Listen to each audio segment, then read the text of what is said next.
മക്കളെ, നമ്മളിന്ന് ഉണ്ടാക്കാൻ പോണത് 4 മണിക്ക് കുട്ടികൾ സ്കൂൾ വിട്ട് വരുമ്പോഴും അല്ലെങ്കിൽ നമ്മൾ 4 മണിക്ക് ചായയൊക്കെ കുടിക്കുമല്ലോ, അപ്പോഴും നമ്മൾ കഴിക്കാൻ പറ്റുന്ന നല്ല അടിപൊളി ഒരു പലഹാരമാണ് ഉണ്ടാക്കാൻ പോണത്. അത് നമ്മൾ വീട്ടിലിരിക്കുന്ന സാധനങ്ങൾ മാത്രം മതി. അത് ഇനി നമുക്ക് സിമ്പിളായിട്ട് എങ്ങനെ ഉണ്ടാക്കുക എന്ന് കാണാം. അതിന് വേണ്ടിയിട്ട് ഇതേപോലെ മീഡിയം സൈസിലുള്ള 2 ഉരുളക്കിഴങ്ങെടുത്ത് തോല് കളഞ്ഞ് ഇതിൽ ചിരണ്ടി എടുക്കുക. ഞാൻ ഇതേപോലെ 2 എണ്ണം എടുത്തിട്ടുണ്ട്. ഒരു വലിയ ഉരുളക്കിഴങ്ങായാലും കുഴപ്പമില്ല കേട്ടോ. നമ്മളിത് ചിരണ്ടി ഇടുന്നത് വെള്ളത്തിലാണ്. അത് വെള്ളത്തിൽ എന്തിനാണ് ചിരണ്ടി ഇടുന്നത് വെച്ചാൽ ഈ ഉരുളക്കിഴങ്ങിലൊരു കട്ടുണ്ടാവുമല്ലോ, അത് പോകാൻ വേണ്ടിയിട്ടാണ് വെള്ളത്തിൽ ചിരണ്ടി ഇടുന്നത് കേട്ടോ. അല്ലെങ്കിൽ എന്താ വെച്ചിട്ടാ, വെള്ളത്തിലിട്ടില്ലെങ്കിൽ ഇത് കറുത്തും പോവും. അതുകൊണ്ടാണ് വെള്ളത്തിൽ ചിരണ്ടി ഇടുന്നത്. ഇനി ഈ ഉരുളക്കിഴങ്ങിനെ നമുക്ക് നന്നായിട്ടൊന്ന് ഒലുമ്പിയിട്ട് ഇത് നന്നായിട്ട് വെള്ളമൊക്കെ പോകേണ്ട രീതിയിൽ പിഴിഞ്ഞിട്ട് ഈ പാത്രത്തിലേക്ക് ഇട്ട് കൊടുക്കുക. ഞാനിപ്പോൾ ഉരുളക്കിഴങ്ങ് പുഴുങ്ങിയിട്ടൊന്നുമില്ല കേട്ടോ, പച്ച ഉരുളക്കിഴങ്ങാണ് ചിരണ്ടി എടുത്തത്. ഇനി ഈ ഉരുളക്കിഴങ്ങിൻ്റെ കൂടെ ഞാനൊരു വലിയ ഉള്ളി നീളത്തിൽ അരിഞ്ഞ് കനം കുറച്ച് വെച്ചിട്ടുണ്ട്, അതിട്ട് കൊടുക്കുക. ഇനി ഇതിലേക്ക് പാകത്തിനുള്ള ഉപ്പിട്ട് കൊടുക്കുക. ഇനി നമുക്കിത് നന്നായിട്ടൊന്ന് കൈ കൊണ്ടിങ്ങനെ പെനഞ്ഞെടുക്കുക.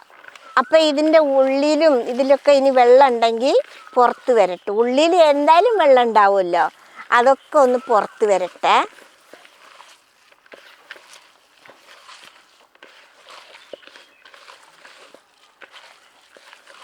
ഇപ്പോൾ ഉള്ള വെള്ളമൊക്കെ ഒന്ന് പുറത്ത് വരട്ടെ. ഉള്ളിയൊക്കെ ഒന്ന് നമ്മൾ ഇങ്ങനെ കുഴച്ചെടുത്തപ്പോൾ ഉള്ളിയൊക്കെ ഒന്ന് കുഴഞ്ഞ് വന്നിട്ടുണ്ട്, കണ്ടില്ലേ? ഇനി ഇതിവിടെ ഇരിക്കട്ടെ ഒരു 5 മിനിറ്റ്. ഇപ്പം നമ്മൾ വെച്ചിട്ട് ഇത് 5 മിനിറ്റ് ആയിട്ടുണ്ട്. ഇത് കണ്ടില്ലേ മക്കളെ, ഇപ്പോൾ ഉള്ളിയുടെയും ഉരുളക്കിഴങ്ങിൻ്റെയും വെള്ളമൊക്കെ ഇറങ്ങി വന്നിട്ട് നല്ല നനവുണ്ട്, കണ്ടില്ലേ? ഇനി നമുക്ക് ഇതിലേക്ക് ബാക്കിയുള്ള സാധനങ്ങൾ ഇട്ട് കൊടുക്കാം. ആദ്യം നമുക്കിനി ഇതിൽ 1 ഇഞ്ച് വലുപ്പത്തിലുള്ള ഇഞ്ചി കുനുകുന അരിഞ്ഞത് ഇട്ട് കൊടുക്കാം. പിന്നെ കുനുകുന അരിഞ്ഞ ലേശം 2 തണ്ട് കറിവേപ്പില ഇട്ട് കൊടുക്കാം. ഇനി ഇതിലേക്ക് നമുക്ക് ഒരു 1/4 ടീസ്പൂൺ മഞ്ഞൾപ്പൊടി ഇട്ട് കൊടുക്കാം. അതിൻ്റെ കൂടെ തന്നെ ഒരു 1/2 ടീസ്പൂൺ ചിക്കൻ മസാല ഇട്ട് കൊടുക്കാം.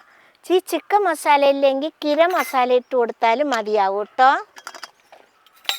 ഇനി നമുക്ക് എരിവിന് വേണ്ടിയിട്ട് 1 ടീസ്പൂൺ ചില്ലി പ്ലസ് ഇട്ട് കൊടുക്കുക, എന്ന് വെച്ചാൽ വറ്റൽ മുളക് ചതച്ചത്. ഇനി ഇതിൻ്റെയൊക്കെ കൂടെ ഒരു 1/2 കപ്പ് അരിപ്പൊടി ഇട്ട് കൊടുക്കുക. നല്ല നൈസ് അരിപ്പൊടിയാണ് ഇട്ട് കൊടുക്കുന്നത്. ഇത് കുറേശ്ശെ ഇട്ട് കൊടുക്കുക. ഇനി നമുക്കിതൊന്ന് നന്നായിട്ട് കുഴച്ചെടുക്കാം.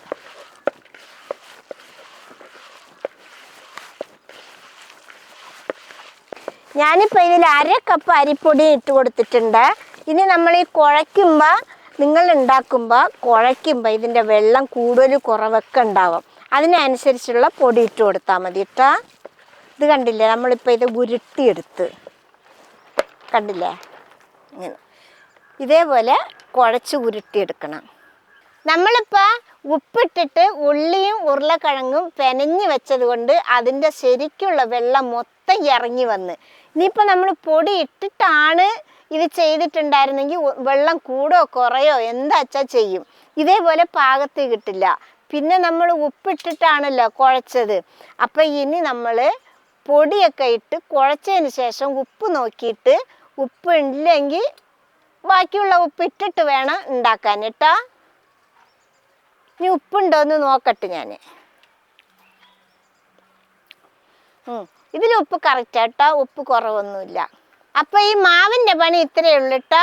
ഇനി നമുക്കിതിനെ പൊരിച്ചെടുക്കാൻ വേണ്ടിയിട്ട് ചെറിയ ഉരുളകളാക്കി ഉരുട്ടി വെക്കാം. ഞാൻ ഈ വലുപ്പത്തിലാണ് ഉരുട്ടുന്നത്. നിങ്ങൾക്ക് ഏത് വലുപ്പത്തിൽ ഇഷ്ടമോ അതേപോലെ ഉരുട്ടിയാൽ മതി, കണ്ടില്ലേ?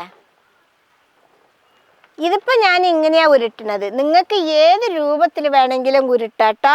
ഈ ഉള്ളി വട ഉണ്ടാക്കുന്ന രൂപത്തിൽ ഉരുട്ടാ, അല്ലെങ്കിൽ ഇതിനേക്കാളും ഇച്ചിരി കൂടി വലുപ്പത്തിൽ ഉരുട്ടാ.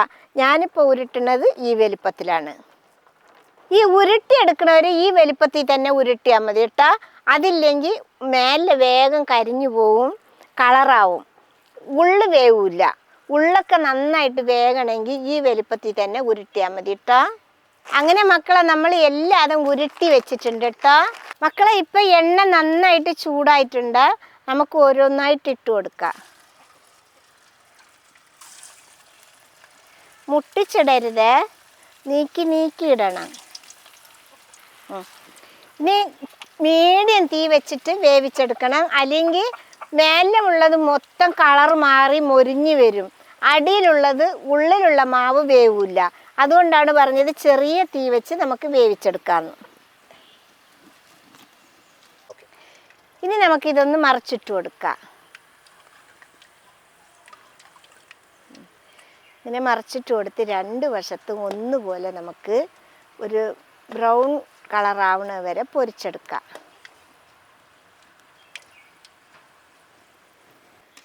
ഇത് കണ്ടില്ലേ മക്കളെ, ഈ ഒരു കളറാവുമ്പോൾ നമുക്ക് കോരിയെടുക്കാം.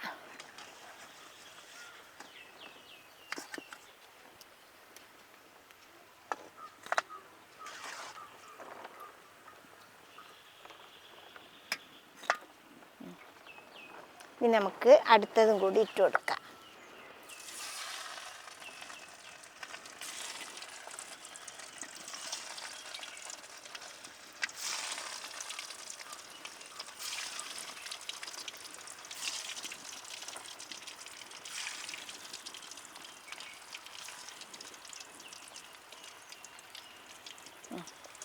ഇതുകൂടി നമുക്ക് പൊരിച്ചെടുക്കാം. മക്കളെ അങ്ങനെ എല്ലാതും പൊരിച്ചെടുത്തിട്ടുണ്ട്. നമുക്ക് ഒക്കെ ഇനി എടുക്കാം.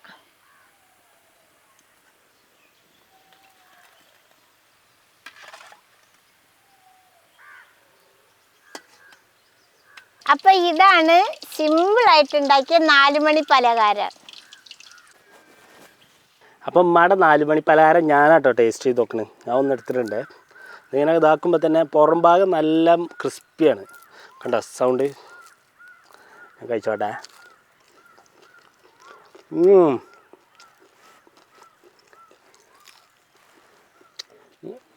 എങ്ങനെയുണ്ട്? നന്നായിട്ടുണ്ട്. ഞാൻ എല്ലാവരും നല്ലതെന്ന് പറയുമ്പോൾ നിങ്ങൾ വിചാരിക്കും ഞാൻ വെറുതെ പറയാനാണെന്ന്. ഒരു വർഷമെങ്കിലും ഉണ്ടാക്കി നോക്കിയാൽ അറിയാം. ഇവൻ നല്ലതെങ്കിൽ മാത്രമേ നന്നു പറയുള്ളൂ കേട്ടാ. ഇച്ചിരി നന്നില്ലെങ്കിൽ ഒരു സ്വൈര്യം എന്നുള്ളതില്ല. ഇതുണ്ടാക്കാൻ നമ്മളെ വീട്ടിലുള്ള സാധനങ്ങൾ മാത്രമാണ് ഞാനിപ്പോൾ എടുത്തിട്ടുള്ളത്. ഇത് എല്ലാവരും ഉണ്ടാക്കി നോക്കണം. കുട്ടികൾ സ്കൂൾ വിട്ട് വരുമ്പോഴും പിന്നെ പണിക്ക് പോയി വീട്ടിലുള്ളവർ വരുമ്പോഴൊക്കെ നമ്മൾ വൈകുന്നേരം ചായ ഉണ്ടാക്കി കൊടുക്കുമ്പോൾ അതിന് പറ്റിയ കടിയാണിത്. ഇത് എല്ലാവരും ഉണ്ടാക്കി നോക്കണം. ഇഷ്ടപ്പെട്ടാൽ സബ്സ്ക്രൈബ് ചെയ്യുക, ലൈക്ക് ചെയ്യുക, കമൻറ്റ് ചെയ്യുക, ഷെയർ ചെയ്യുക. മക്കളെ ഫോളോ ചെയ്യാനും കൂടി മറക്കരുതേ. അപ്പം കാണാം.